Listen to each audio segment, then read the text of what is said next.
গেল মাসে চাইনিজ মার্কেটে রেডমি টার্বো 4 মোবাইলটা লঞ্চ হওয়ার পর একটা ফার্স্ট ইমপ্রেশন দিয়েছিলাম।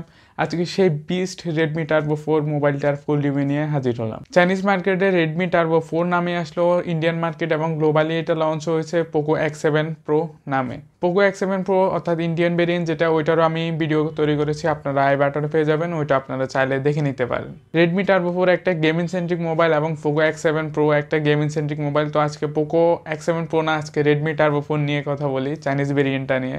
রেডমি টার্বো 4 মোবাইলটা আপনারা মোট 3 কালার ভেরিয়েন্টে পেয়ে যাবেন, ব্ল্যাক, হোয়াইট এবং ব্লু। মোবাইলটার বিল্ড হিসেবে ব্যবহার করা হয়েছে ব্যাগে গ্লাস, যেটাতে দেওয়া আছে ম্যাট ফিনিশ, তার সাথে রয়েছে আলাদা একটা গেমিং ভাইব। ব্যবহার করা হয়েছে প্লাস্টিক, তবে ম্যাট কালারের গ্লাস ব্যবহার করার ফলে সেরকম পরিমাণে কোনো ফিঙ্গারপ্রিন্টের ছাপ পড়তেছে না, অ্যান্ড দেখতেও ভাই অসাধারণ লাগতেছে। মোবাইলটা ফ্ল্যাট ডিজাইনের হওয়ার কারণে মোবাইলটার ইনহ্যান্ড ফিলও দারুণ পাওয়া যায়। এছাড়াও মোবাইলটিতে রয়েছে IP68 এর রেটিং, হালকা পাতলা পানিতেও বাই পড়লে কোনো সমস্যা হবে না। মোবাইলটার একদম নিচে রয়েছে USB-C চার্জিং পোর্ট, তার সাথে রয়েছে স্পিকার গ্রিল, মাইক্রোফোন এবং সিম ট্রে স্লট। একদম উপরে রয়েছে আয়ার ব্লাস্টার এবং secondary noise cancellation microphone. Turbo 4 ব্যবহার করা হয়েছে পোকো X7 Pro এর মতো 6550 mAh এর একটি ম্যাসিভ সিলিকন ব্যাটারি। মোবাইলটাতে সিলিকন ব্যাটারি ব্যবহার করা হলেও মোবাইলটার ওয়েট একটু বেশি, 203 গ্রাম। এই ওয়েটটা বেশি হওয়ার কারণ হচ্ছে যত সময় গ্লাস ব্রেক ব্যবহার করেছে এবং মোবাইলটা একটু অতিরিক্ত পরিমাণে মোটা।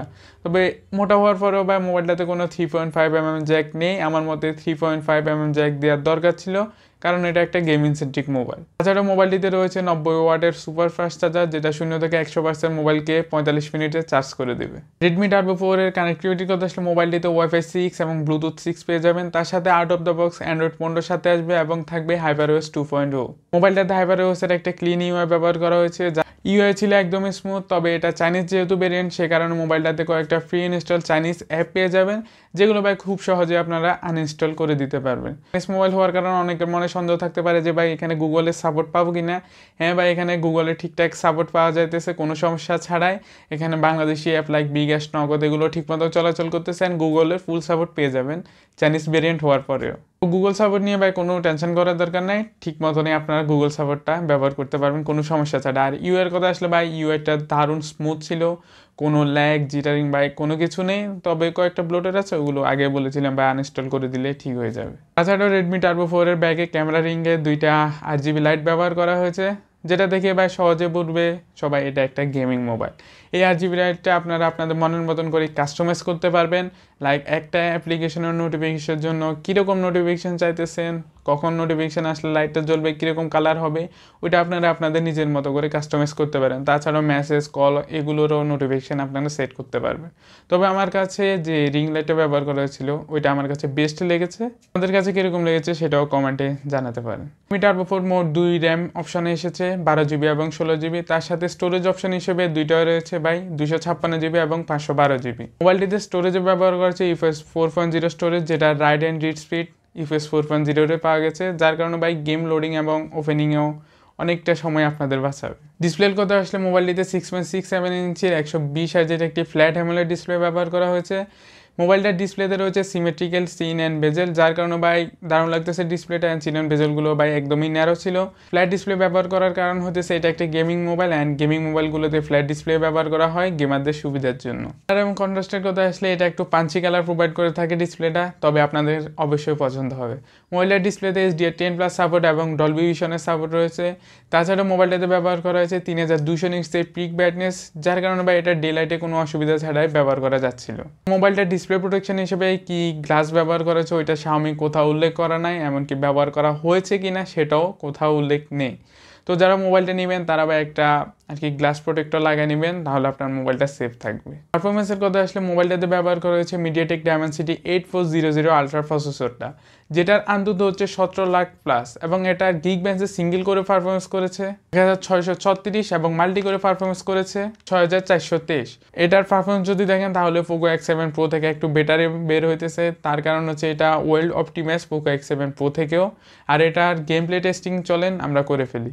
এটা পাবজিতে স্মুথেস্ট 90 FPS সাপোর্ট করে, তবে 90 FPS একদম কনস্ট্যান্ট 90 দিতেছে। অ্যান্ড এটা যদি 120 FPS সাপোর্টটা দিয়ে দিত আউট অফ দ্য বক্স তাহলে বেস্ট হতো। তবে এখন না হলেও কয়েকদিন পরেও এটাতে আপগ্রেডের মাধ্যমে 120 FPS দিয়ে দেওয়া হবে। তার কারণ হচ্ছে এটা 120 FPS ভাই খুব সহজে হ্যান্ডেল করতে পারবে। অ্যান্ড 120 FPS যদিও আসে, আমি বলবো যে এটা কনস্ট্যান্স 120 না দিলেও 118 আপনার কনস্ট্যান্স পেয়ে যাবে। তবে এখন যে 90 FPS রয়েছে এটা ভাই ঠিক মতো নেই, 90 FPS দিতেছে, কোনো আর কি ল্যাগ বা ফ্রেম ড্রপ নেই মোবাইলটার গেম প্লেতে।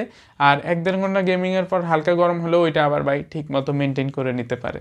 অপশনে আসলে প্রথমে বলে দিই এটা কোনো ক্যামেরা সেন্ট্রিক মোবাইল না, তারপরেও Xiaomi ক্যামেরার দিকে একটু নজর দিয়েছে। এটার ব্যাকে মোট দুইটা ক্যামেরা সেটআপ রয়েছে, একটা হচ্ছে 50 মেগাপিক্সেলের ওয়াইড অ্যাঙ্গেল লেন্স যেটাতে OIS রয়েছে, আর একটা হচ্ছে 8 মেগাপিক্সেলের আলট্রা ওয়াইড লেন্স। 4K তে সর্বোচ্চ 60 FPS এবং 1080p সর্বোচ্চ 960 FPS পর্যন্ত ভিডিও রেকর্ড করতে পারবেন। সেলফি ক্যামেরা হিসেবে রয়েছে 20 মেগাপিক্সেলের একটি ওয়াইড অ্যাঙ্গেল লেন্স যেটিতে 1080p শুধুমাত্র 30 FPS ভিডিও রেকর্ড করতে পারবেন, কোনো 4K সাপোর্ট নেই।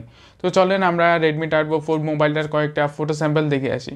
তো এখন যে ছবিগুলো দেখতে পাইতেছেন এগুলো হচ্ছে Redmi Turbo 4 মোবাইলটার ছবি। অ্যান্ড ছবির কালার কন্ট্রাস্ট ঠিক রাখলেও একটু হোয়াইট করে ফেলে ছবিগুলো, অ্যান্ড শ্যাডো এরিয়াগুলো একটু অতিরিক্ত পরিমাণে ডার্ক করে ফেলে।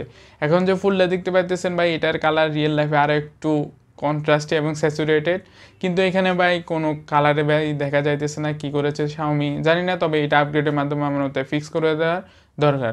চলেন এবার আমরা এটার জুম টেস্ট করে ফেলি। এটা হচ্ছে 1x, 3x, 5x, 10x।